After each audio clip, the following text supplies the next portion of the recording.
Good morning, everybody. I'm Stephen Harris, and I'm from Family Wealth Report. So welcome to our Family Wealth Report Family Office FinTech Virtual Summit.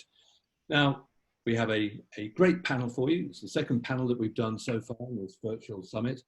And this panel is New Frontiers of Risk, Cybersecurity, Privacy, and Managing Your Digital Report. To manage this panel, we have Ed Marshall from Boston Private. So thank you very much indeed for hosting this panel, Ed. In addition, we have Kevin Hulbert from XK Group. We have Tim Kropp from SS&C, Deborah Nitka from Cohn Resnick, and Will Limer from Banyan Risk Group. Thank you very much indeed, panel. Let's get going. I'm delighted to hand over to Ed, but before I do, I'll remind everybody watching in to ask questions whenever you like using the Q&A or the chat facility on this Zoom platform. So let's get going. Ed, over to you. Great. Thanks, Steve, and good morning to folks here in North America and to the rest around the world. Thanks, everybody, for joining us. I have the privilege of leading a great discussion with a group of distinguished global experts in the cyber, privacy, and risk space. You know, many things have changed during the COVID-19 pandemic, from how we work to how our children go to school, to the way we get our groceries or meet with our loved ones. This virus has really changed our lives. This pandemic has also created numerous cyber and privacy vulnerabilities for family offices. Today's panel discussion will go over those and provide some recommendations that families can put into place. Let's start with some brief introductions. Kevin, give us a little bit about your background.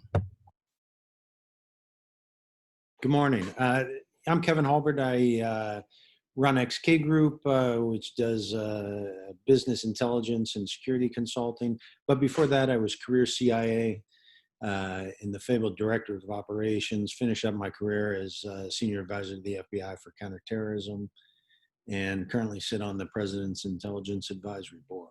So that's me. Thanks, Kevin. Deb Nitka, let's over to you for a brief intro.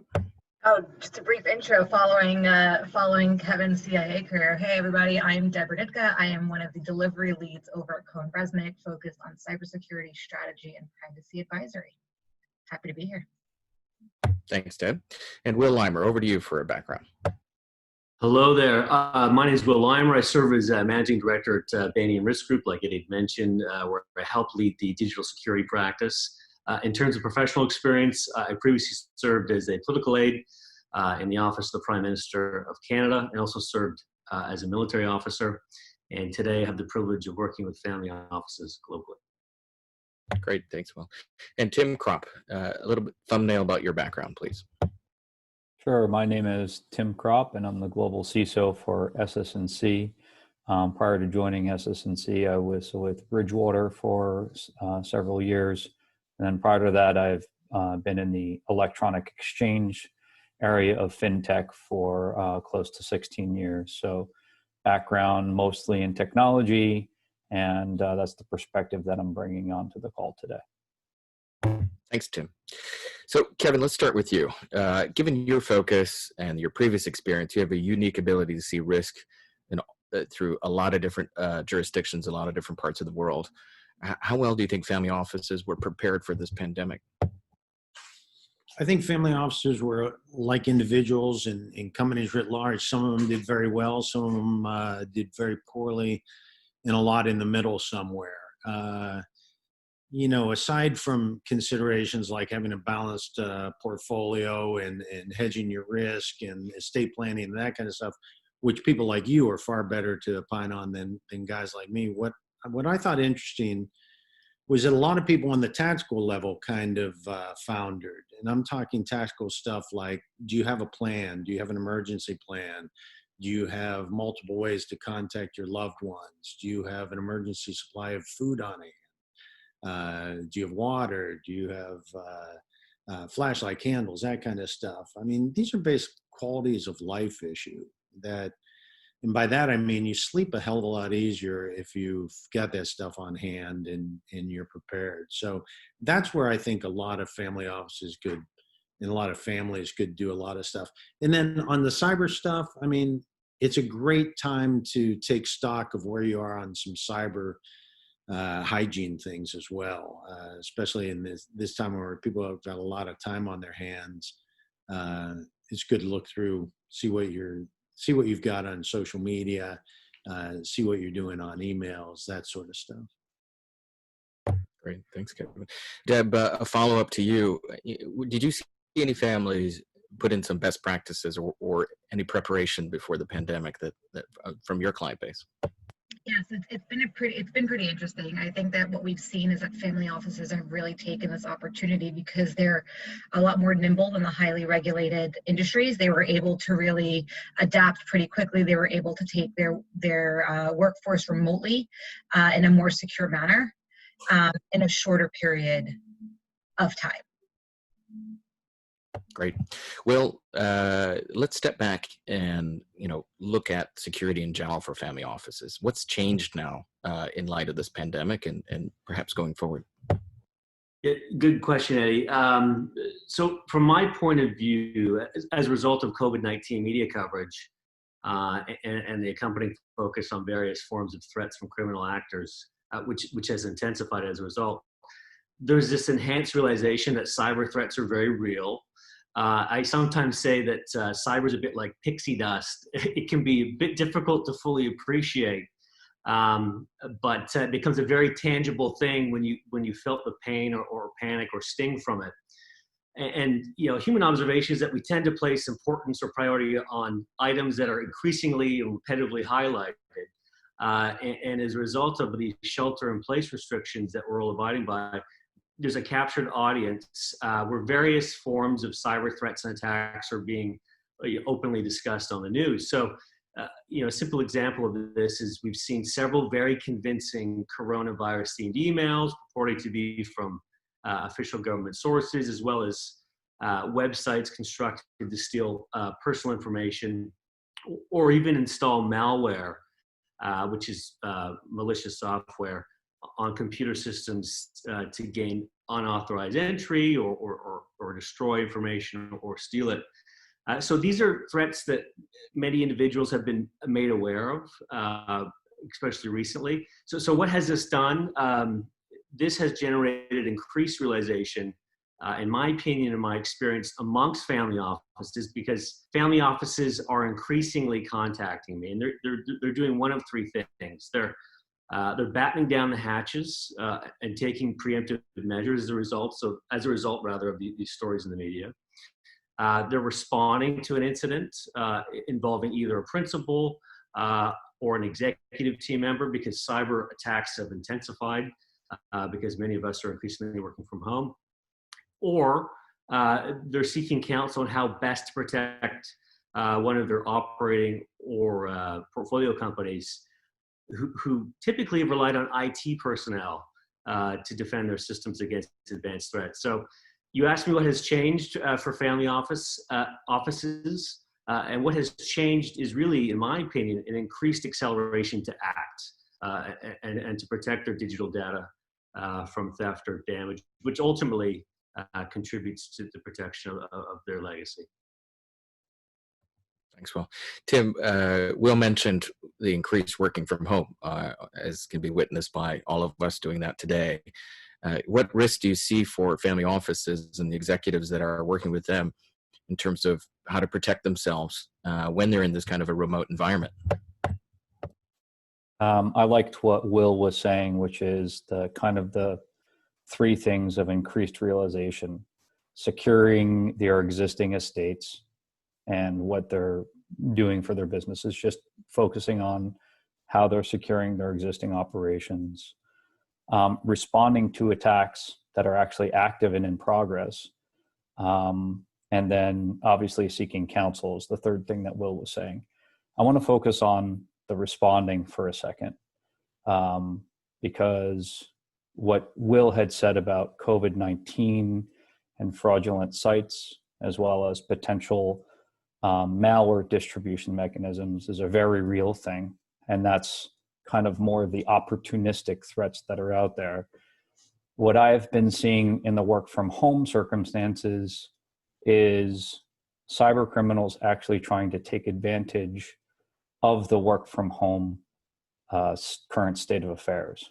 meaning going so far as to stand up replicas of your brands to try to hire people remotely under the auspices of a business that's already running.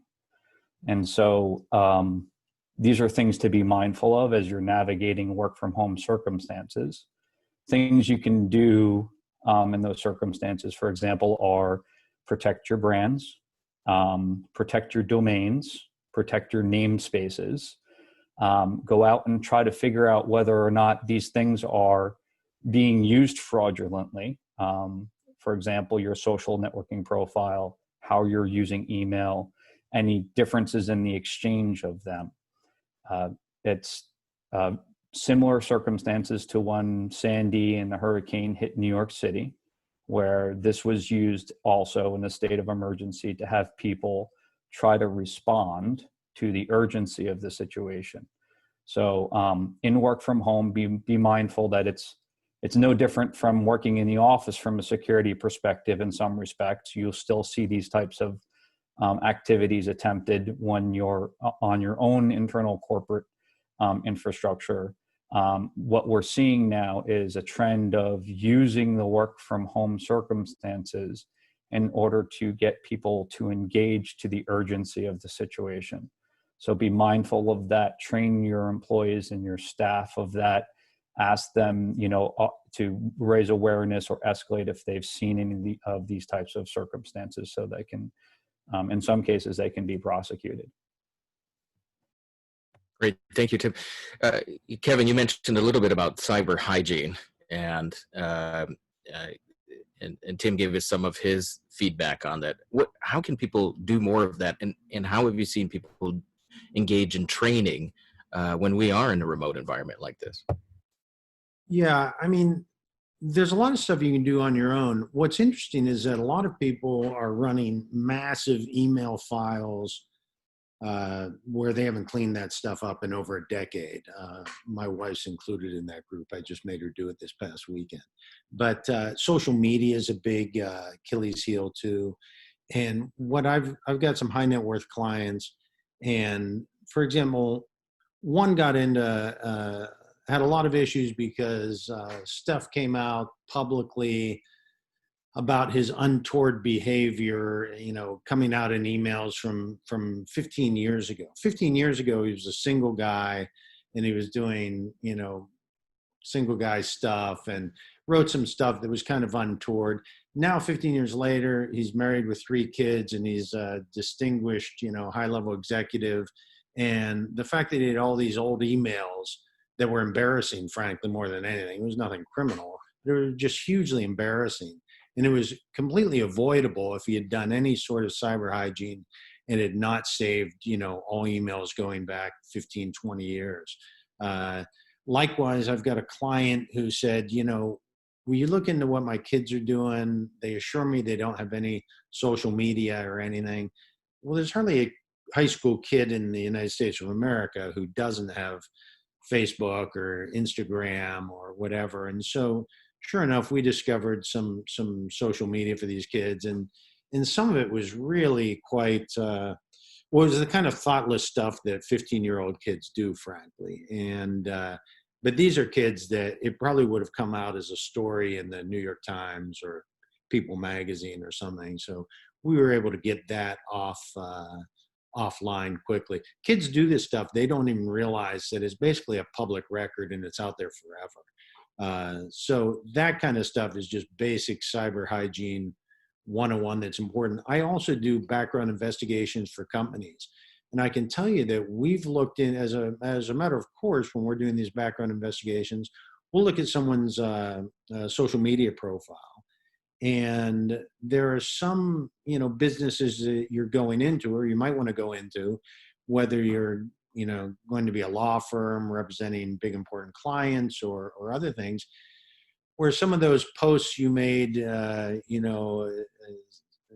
you were in Sigma Chi in college, might not be the most appropriate thing for your profile as a professional going forward. So those types of things are real easy. And of course, you've got to do, virus scans and firewalls and all that defense and stuff. But you mentioned education. I think education is the biggest thing that people fail on. Most people know they've got to do virus scans and have firewalls and have decent computer hygiene and that way, all those defensive measures. But the education is the most important thing for small companies. Thanks, Kevin. Deb, could you perhaps expand on that in terms of from where you're at and how family office should approach their cybersecurity, not just from a technology perspective, but also from a HR and sort of a human capital perspective. Oh, absolutely. And both to Kevin and Tim's point, we're really talking about small companies. So the approach should be no different than an approach to an enterprise of a larger size. Yes, the budgets are going to be different. Yes, the investment is going to be different, but it really needs to have that thoughtfulness, that strategy behind it. There's got to be the effort to say, what's at risk? Not everything is going to be high risk, but what do we truly need to protect? What are our crown jewels that we're looking at? And it really falls into three, big buckets of proactivity. One is going to be those policies and procedures.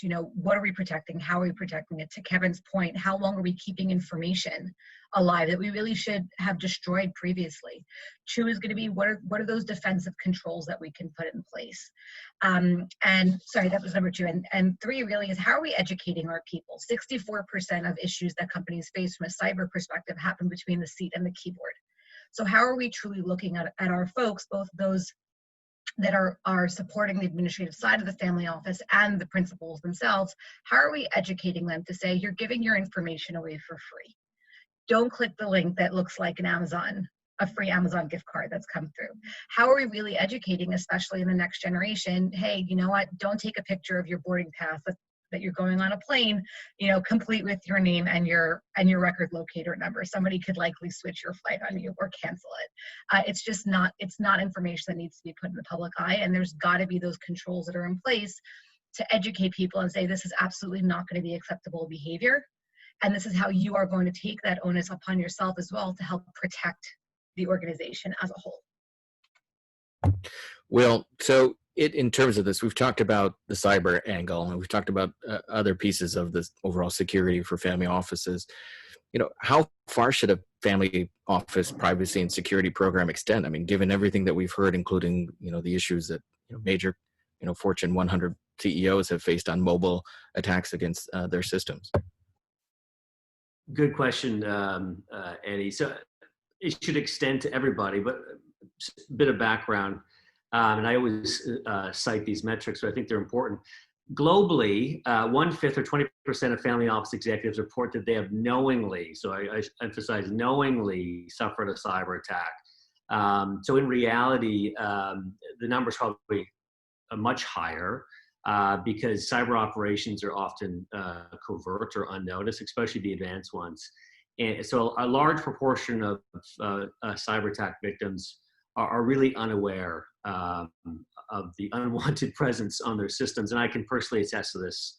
I've seen it a multitude of times. So what I would say is I'm incredibly encouraged, given the volume of calls I've received from family offices, that they have embraced the fact that they are a target for cyber criminals. And this hasn't always been the case. I've seen the significant damage and sometimes personal embarrassment.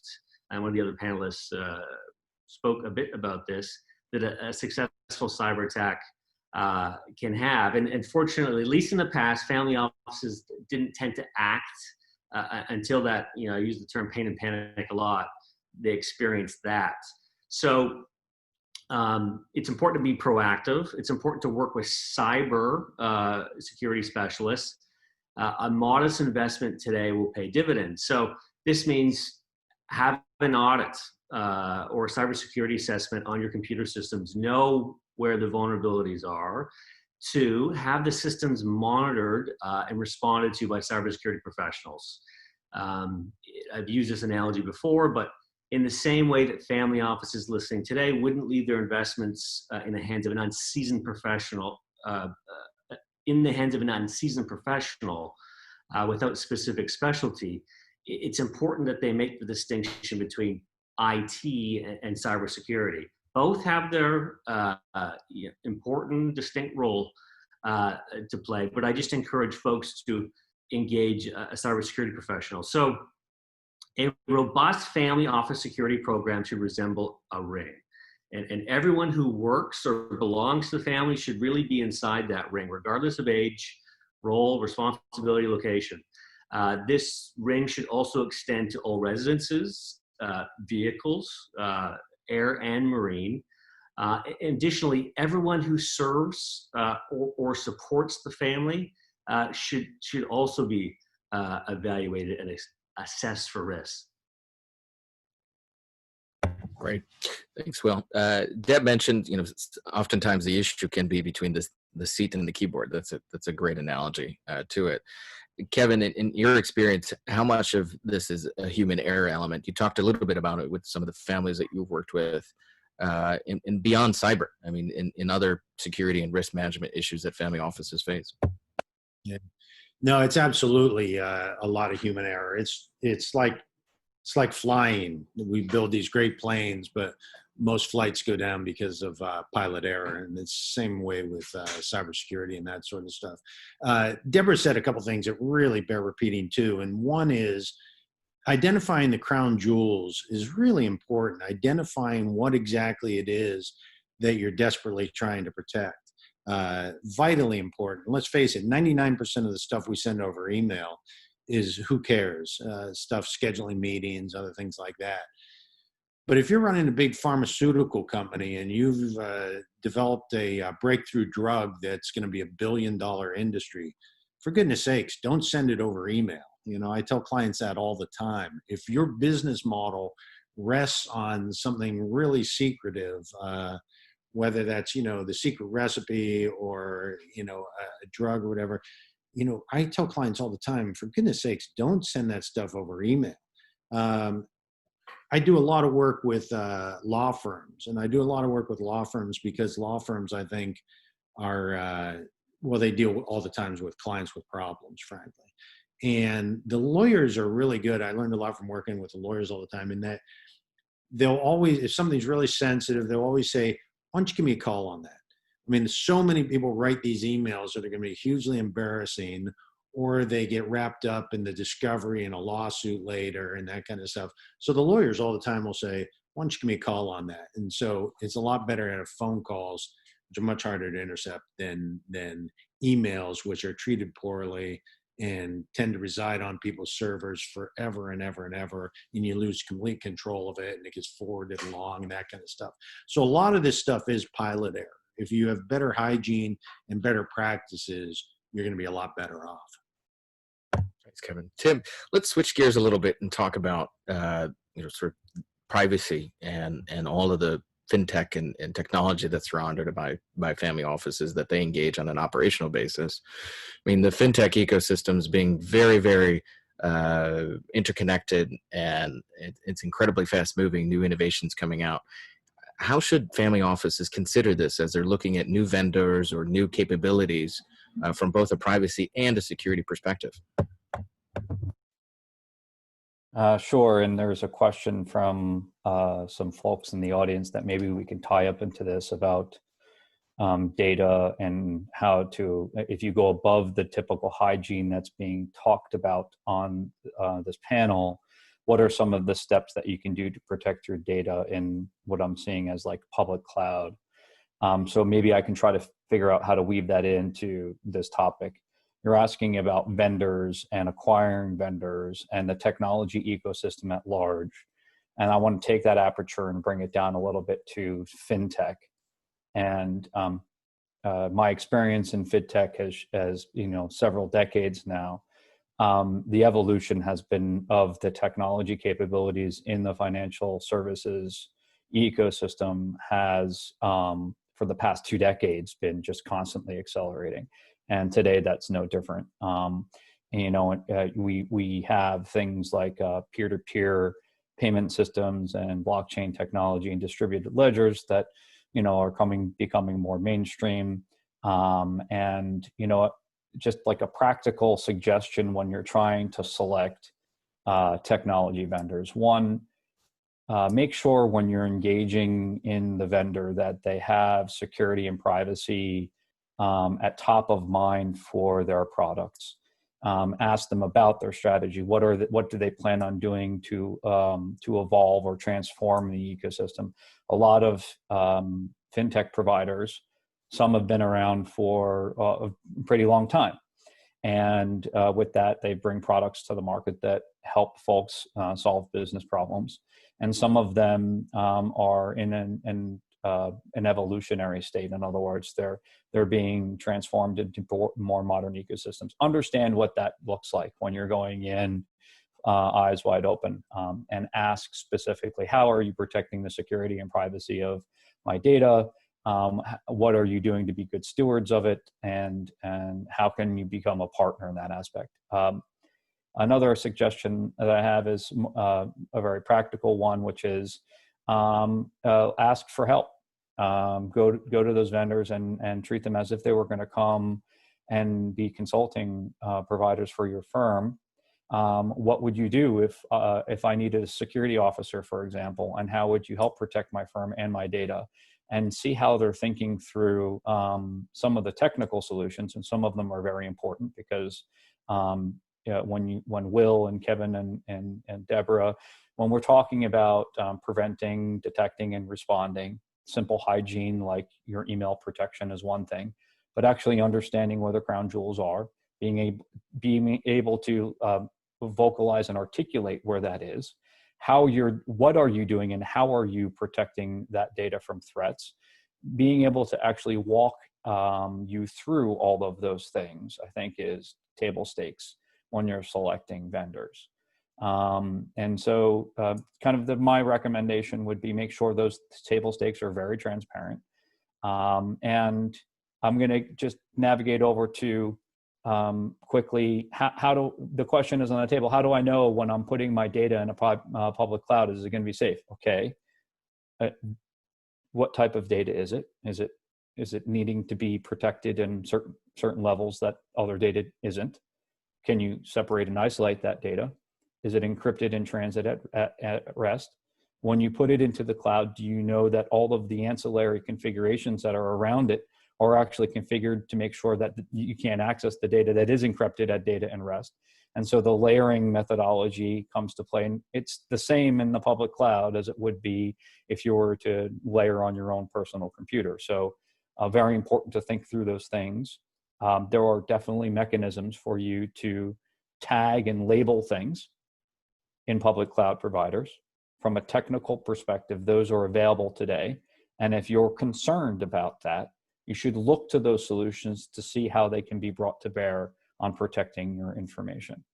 And so back to the top, make sure that when you're strategically engaging a vendor that they have a plan from a security and privacy perspective, that they can articulate that plan to you. And then ask them, table stakes wise, show me what you're doing in your products. And if you were to come and work in my firm, how would you protect my firm? Thanks, Tim. Deb, related to that question, we've seen a lot of consolidation in the cloud providers that Tim talked about. Is this something that family office should consider a risk, and how should they mitigate that? In addition to some points that Tim mentioned, and again, the question from the field, if you could answer that one in terms of how folks should consider their data that's in the public cloud and public records already. Yeah, absolutely. Thank you. So we all know that cloud providers come in a whole rainbow of flavors, right? And everybody kind of wants to be like, hey, we're your one size fits all. And if we were speaking with one of the Fortune 20 banks, I would say, yeah, you know what, you probably have what you need in place to secure your information out there. But we're not, especially when it comes to family offices. So there's a lot of due diligence that really falls on the shoulders of the organization. Is this the cloud provider that I want to go with? Are they able to, Tim's point, are they able to answer the questions I've got? And guess what? If they can't answer those questions, run for the hills. That provider is not for you. especially when it comes to family offices and smaller organizations, partner with a reputable firm to get you into the cloud. Do not do it yourself. Over this weekend, I got an oh no phone call from one of my family office clients. About 6 months ago, we met and we said, you know what, you're really going to need to leverage a firm to help you get there. You know, we've got some great recommendations. They've, no, we've got this. Guess what? They don't. Just because you're going to a Google Cloud, just because you're going to an AWS doesn't necessarily mean you've got the know-how to do it correctly. There are fantastic third-party firms out there that can do it. Pick the right partners to help you set up those controls. If there are options for additional security services, consider them seriously. It's not just if you bought this, you might want to buy that scenario. And remember, just because cloud services, which are very beneficial, are helping you from an infrastructure perspective, you're not necessarily transferring the risk of the information you're putting out there over to the cloud provider. It's still something that as an organization, you've got to measure, you've got to figure out how are we going to decide what information, to Tim's point, we're putting out there, how are we getting in there, and also how are we making sure that the folks within our team that have access to that cloud, that they're using the correct tools to access the information up there. Great. Thank you, Deb and Tim, for the supply chain. Certainly an important risk to highlight as part of that. Related to that, Tim, I mean, much ado has been done about discussing contact tracing and the potential privacy concern folks have there, whether it's on an app or another mechanism for governments in North America and around the world. How do you think COVID-19 is going to change how we think about privacy? And can family offices prepare, or how should they be thinking about it? So we broached this topic in our preparation for this panel, and it was quite a nubby one. And so I want to start this topic with something very simple, which is that it's seldom that liberty of any kind is lost all at once. And so just widening the aperture of territory that I think we're approaching now, that has some very long-range, impactful consequences to the decisions that we're making now. And the aperture I'm going for is much wider than just the family office, right? This is like, just take a zoom out and look at our current circumstances. We have to tread very thoughtfully and carefully in this territory. There are some very promising things coming out in the field by Google and Apple, for example, of how to do contact tracing on your phone. Let's just take a look at that real quick. The technology basically encodes your identity as a series of rotating random keys. It takes that information of the rotating and random keys and keeps it local to your phone. The key generation and the exchange will be opt-in for end users. The protocol captures key-to-key contact, not location data. And an infectee can report their status by uploading relevant anonymous keys for cloud storage. Performing that upload will require a confirmation code from a healthcare provider. And then users of the system will be able to download the keys of infectees to ascertain their exposure. And now at first glance, this sounds good.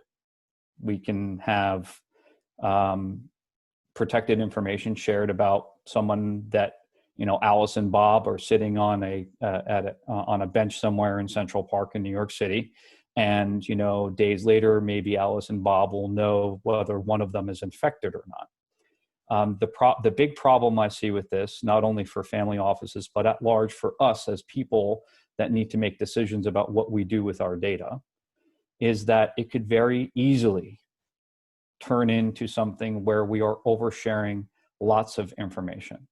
And so that's why I say tread lightly in our decisions on what we're going to do. That's very theoretical and abstract. I walk through kind of the steps of what's being proposed to be on the table for us as people that now need to try to wrangle with our situation. And on one hand, of course, we want to be able to do that wisely and have information shared in a secure way. We talked a little bit about this in our prep, and some of the practical takeaways is that if your privacy and the privacy of your family office is really important to you, and your understanding that the consequences of sharing some information may have longer term implications, similar to what was being said earlier on this phone call, Zoom. Think about what you might do for training in this area. Maybe you want to have lots of separate devices. Maybe you're going to have a travel device versus a non-travel device. You're going to separate your personal devices from the devices that you use from a professional perspective. Test these things out first before you go wide in the usage of them. Actually see what's being done with them, because many of us don't know that we're opting in by default and we actually have to opt out. And so these are kind of practical situations, and in the current circumstances, manage yourself well, manage your practices well, understand what crown jewels are you trying to protect: your people, your transportation, your supply chain, and how might you separate those from maybe your personal life. Those are a couple of practical things that I can offer as suggestions and advice.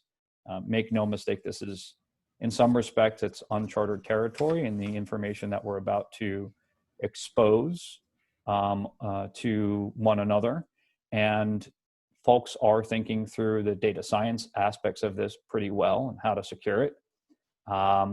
We should not rush through this, and we should be very careful and methodical in terms of thinking it through as to the long-term consequences, and kind of what I'd like folks to leave this with. Great, thank you, Tim. Will, I mean, we've talked about the threats from a variety of perspectives towards family offices. Why are they such attractive targets, and what about that could make them could family offices use to their advantage to prepare against all the things that we talked about today?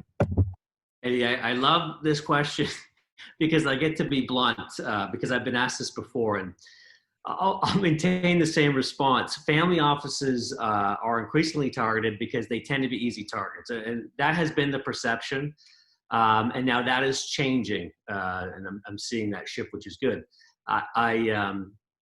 Fondly is not the right word, but I remember asking a room full of family offices at a private event in San Francisco, and they were managing significant amounts of wealth. Who of them had performed a security assessment of their systems in the past year? And one lonely hand was raised.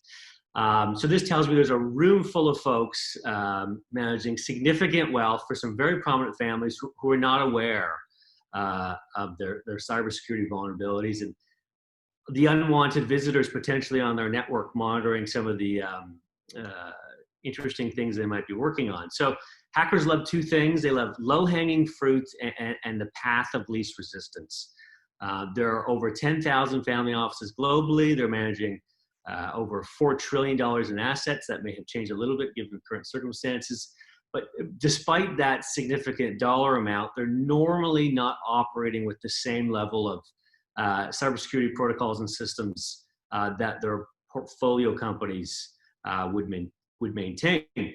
Additionally, we're in the midst of this pandemic, and we find ourselves confronting changing work schedules. Our routines have been disrupted, and there's this accompanying psychological stress experienced by many as we work from home, regardless of financial or economic situation. So I say that because as a result of this, guards have come down, or at least we're more distracted, by kids running around and other things. Additionally, now we have a bit of digital overlap, meaning that the barrier between work and personal has been removed, or at least lowered, and threats targeting you or your family office can cross-pollinate more easily. Hackers, cyber criminals are aware of this, and they've certainly been taking advantage of it. What I would say is now more than ever, It's important to schedule sessions with your family office principals and executive team members to discuss, and you've heard this term throughout this webinar numerous times, cyber hygiene, to remind and teach your colleagues and those that you work with about the methods used to hack you, how to identify them, and really how to defend yourself against them. Good cyber hygiene just makes you that much more difficult to hack, and most hackers will just move on to a more vulnerable target. So hackers take advantage of human weaknesses, and addressing this, especially during times of crisis, is critical. Great. Thanks, Will. Let's use the last question here before we open it up to Q&A from our audience. What's one piece of advice that you would give to a family office today? Kevin, let's start with you. I guess I'd go over some of the stuff I said earlier about the importance of having a plan and about the importance of just some rudimentary tactical stuff. Do you have food and water? Do you have prescription medicines? That sort of stuff. On the cyber stuff, it's fairly straightforward. I think the stuff that you can do individually just to make your life a whole lot better and kind of avoid the pilot error type things that we talked about. So that'd be the quick 100,000 foot level advice. Thanks, Ken. Tim, your thoughts? Sure. Really good dialogue and exchange from folks on this Zoom today. I think the practical advice of being prepared and having a plan is very good from Kevin's perspective. Even myself, you find yourself in the middle of going about business as usual, and even now with work from home circumstances that a lot of other folks are experiencing, some for the first time. Sometimes it's easy to forget that. You kind of just want to go about the day-to-day in a normal way. And so I think that's pretty good advice on Kevin's behalf. Will's been kind of talking about, know your landscape, know your blast radius, know your vulnerabilities, that type of thing. The question I saw in chat, and maybe other family offices are thinking about, is along the lines of the technology revolution and evolution that's happening in financial services. If you are going about doing that, maybe I'll stick to my, Tim's technology hat for now. And if you're going about doing that and you're about to move into partnership with firms, or you're about to choose products, or you're about to select technical controls, make sure you're doing it with someone that actually knows how these things can be overlaid or installed or configured. Pilot error is one thing, but misinstallation and misconfigurations and just kind of like similar to forgetting the plan, you can forget to turn on a checkbox in an install, and you thought you had something when you really didn't.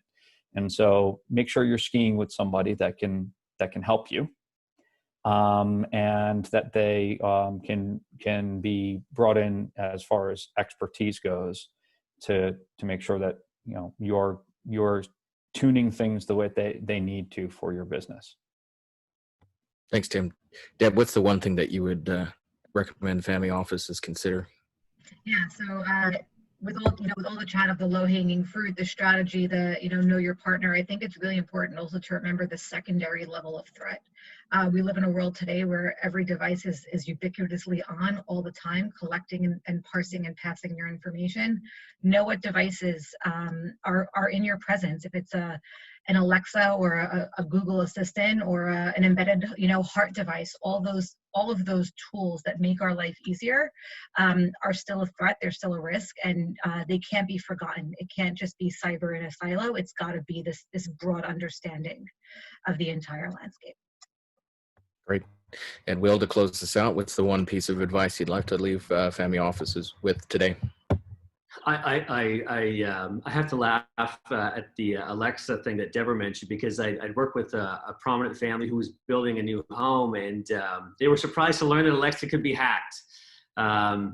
So along those lines, the one piece of advice that I would give family offices and anyone listening is know your digital vulnerabilities. And just because you can't see them doesn't mean they don't exist.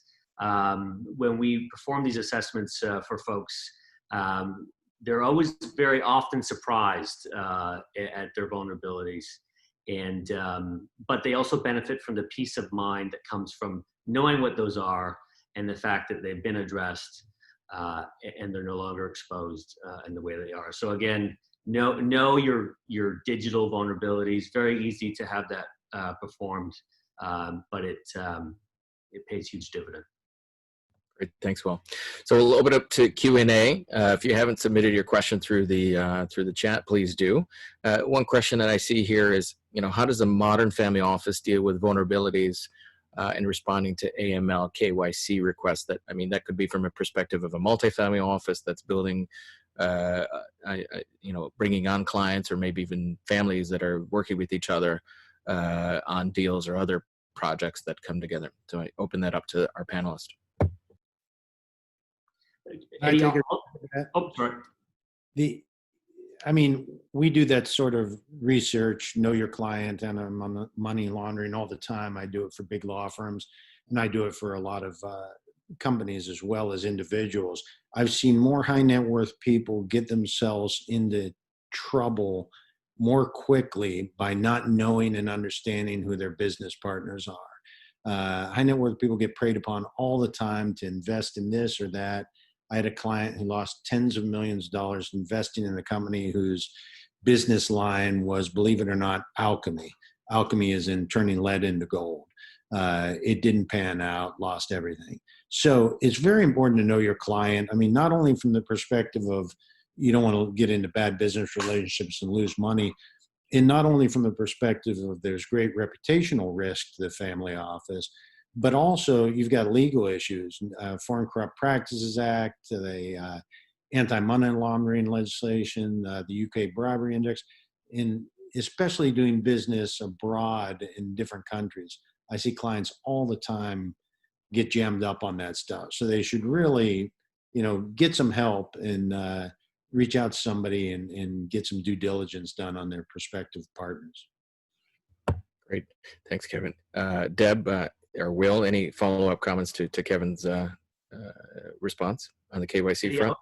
I was just going to piggyback Sure. on what Kevin said, and just I can't overemphasize enough the value of performing a due diligence on potential partners, and even from a cybersecurity perspective, we often encourage folks to have a cybersecurity assessment performed on partners they work with and whom they share sensitive data.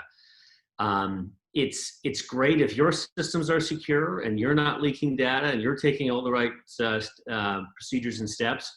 But if the information that you're sending to someone outside that ring that I mentioned is leaking like a sieve, well, that's a problem. Great. In terms of the next question is resources. There's really no 1-800 secure my family office. I'm sure somebody's going to run out and put that URL in.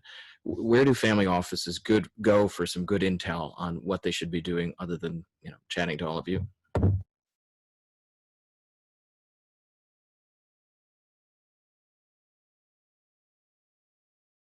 Deb, you're unmuted, so I'm just going to call on you. All right, thanks. Yeah, so it's something that you should, again, looking at the partners that are helping you, it's something that it should be done on a regular basis. It's not rare that these types of activities are outsourced. Again, make sure you're using the right managed service provider, make sure they've got the security expertise in-house, that they're not subcontracting out again and again and again. And you don't know who it is that's giving you that right advice, but it's probably more common than not in the family office space that this entire function actually occurs outside of the employee pool. Some simple reading will help. Just if you're concerned about what Kevin is mentioning or Will, and you're unfamiliar with the territory, it's not difficult to go out and just read some articles on what to do to protect yourself. There's plenty out there. You know, you can run a few searches, and then if something there doesn't feel comfortable in terms of scope and understanding, then by all means, there are folks that are on this phone that could definitely help you out, and others that are in the industry. This is a very you know, a very mature from a discipline perspective. It's been cybersecurity, and responding from a cybersecurity perspective and security in general has been around for a while. So you could definitely find resources available to help you. Basic understanding, that's been said several times on the call, basic hygiene. And if you have questions from there, definitely reach out if you feel as though you're out of your league. Great. So another question that I received, how would you rank the use of a framework for, you know, such as CIS controls for the family office? Has anybody used a framework like that before? Maybe the NIST framework or others, you know, potentially could be part of this discussion. There are no shortage of frameworks available to assess yourself. There's COSO, you can use shared assessments, you can use CIS, you can use NIST. There's plenty of them out there, and many of them are overlapping. And so if you do one, you'll get for free some of the others. And you similar to going out and finding materials that you might need to do those types of assessments, they're available. You know, ISACA's got plenty of materials for you if you want to go to that as a source of information. Those are all very good to get a kind of a baseline and a fundamental understanding of your blast radius. Right. And one additional question is on cyber insurance. Is it a panacea? And if it's not, what should family offices be thinking about as they evaluate picking up cyber insurance? Time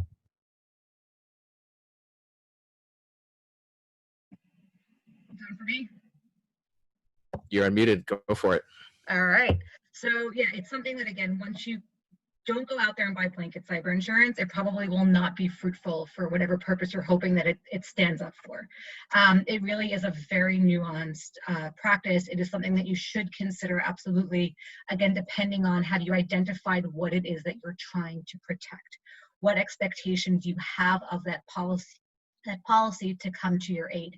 Many of these policies also include help, like, you know, an incident has happened, what do I do next? And provides those types of services. Those are all different factors that you should be looking at. Don't go out there and buy a policy that's, you know, going to cost you more than the impact would ultimately hit you with. You know, really make sure you're looking, you're identifying, it's a proactive activity. Make sure you've got good coverage, that you've got a third party looking at it. And again, that you're able to include those family crown jewels under that coverage. I have some fairly strong opinions on the insurance side of things. Sure. But it really, Deborah's hitting the nail on the head, so to speak. It depends on what you're trying to protect. And then obviously the devil is in the details of the policy and the terms and conditions you're writing.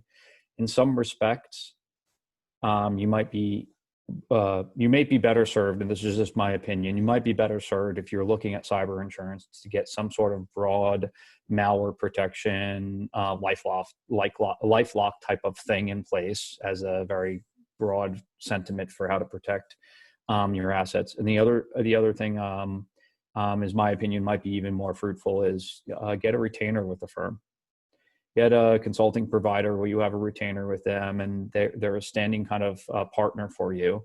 And then when something happens that, you know, inevitably may, then you'll at least have somebody that you've retained that can work with you during those circumstances that might actually balance the terms and conditions of cyber insurance out of it. That's my opinion on it. Great.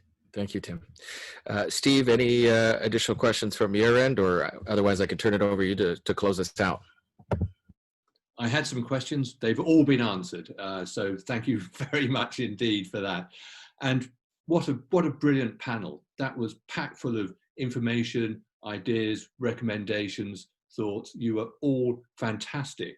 And Eddie, you were very good at organizing the questions and getting everyone in and really making the most of this brilliant panel.